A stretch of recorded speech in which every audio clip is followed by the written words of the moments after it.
ikiganiro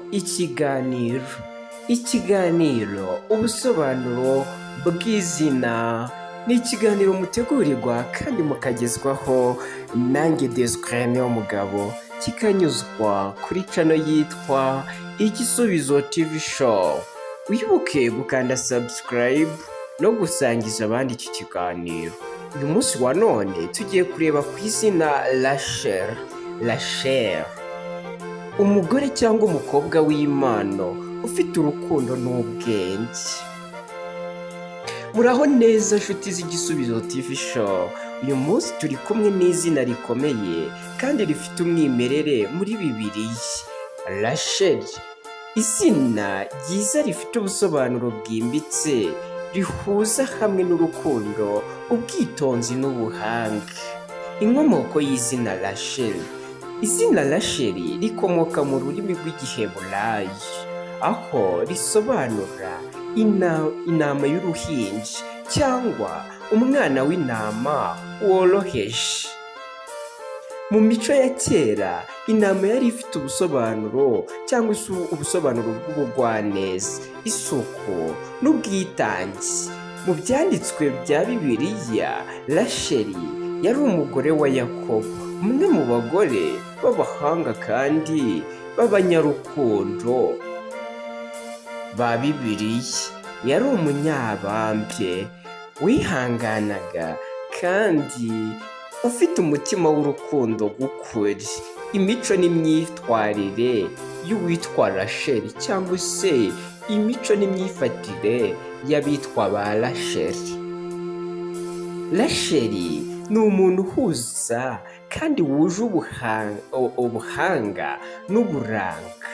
Afite ubushobozi bwo kwitwara neza mu bantu,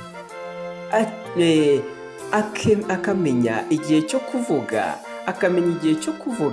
n'igihe cyo guceceka. Ni umuntu ukunda amahoro, wicisha bugufi, ufite intego n'imbaraga mu byo akora. Akenshi aba afite umutima w'urukundo rwinshi kandi yitangira abakunda atitaye ku nyungu ze bwite. Ibyo Rachel akunda ni ibihe? Rachel akunda ukuri n'umutuzo mu buzima bwe. Akunda imiryango ifite urukundo n'ubuzima bwubakiye ku kwizerana.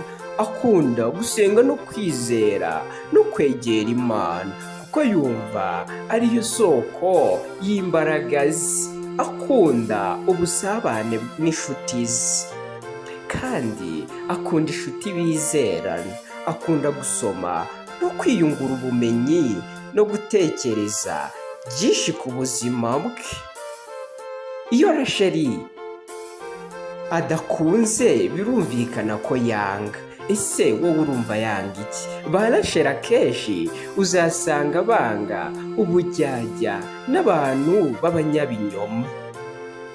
Uzasanga banga ubujyajya ndetse n'abantu b'abanyabinyoma. Rachel yanga ibintu bidafite gahunda cyangwa abantu batagira intego. Rachel yanga abatita cyangwa abantu bamumenyera cyangwa se bamenyera abandi. Muri make, Rachel yanga abantu birata ku bandi cyangwa abandi. Rachel kandi ikindi yanga, ntashobora kwihanganira umuntu umusebye cyangwa umuca intege. Rachel yanga amagambo menshi adafite ishingiro, kuko we akunda ukuri n'ibikorwa. Ibyo Rachel akururwa nabyo ni ibihe? Ese ibimunezeza ni ibihe? Rachel akururwa n'umuntu ufite umutima w'urukundo, ufite intego kandi ukunda Imana. Akunda umuntu uzi kuganira neza, utamubeshya, umumenyera kandi akamwubaha no kumufata nk'umwamikazi, umuntu umufata nk'umwamikazi. Rachel aramukunda cyane, afatwa nk'umugore cyangwa umukobwa ufite isura y'ubuhanga n'ubwitonzi, bityo akururwa n'abafite imico ifite ishingiro. None wakwibaza kuri kurusataje cyangwa se ku ijana, Rachel ibipimo bye biba bihagaze gute? Urukundo n'impuhwe biri kuri 95 mu buzima bwa Rachel.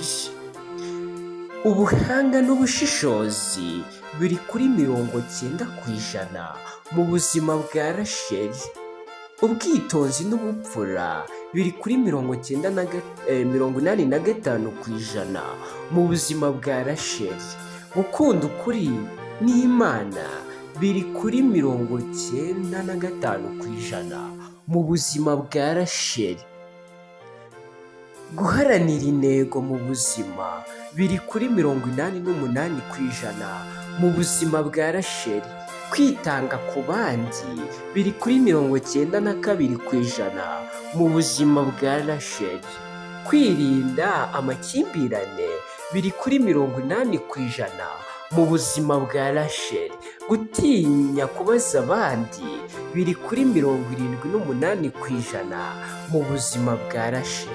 Soza nshuti zanjye, Rachel ni izina ry'umugore ufite umutima w'urukundo, umutima w'ukuri n'ubwitonzi. Ni umuntu ugaragara nk'umunyamahoro, ariko mu mutima afite imbaraga n'ubutwari bihambaye.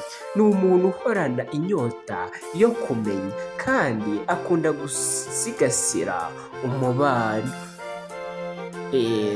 Ari mu bantu bakunda kandi bubahwa, kuko atajya atera imbere wenyine ahubwo azamura n'abandi. Murakoze gukurikira Igisubizo TV show. Ntimwibagirwe gusangiza abandi iki kiganiro kugira ngo abantu bose tugende dusobanukirwa imbaraga n'ubutumwa buri mu mazina yacu. Ntimuzibagirwe gukanda like ndetse na share no gukanda subscribe kugira ngo mutazacikwa n'ibiganiro bikurikira. Njye nitwa Desire Niyomugabo, bahaye ikaze mu bindi biganiro. Imana ibaho umugisha, Imana ibarebe icyoroshye, murakabaho muriho mwafura mwe.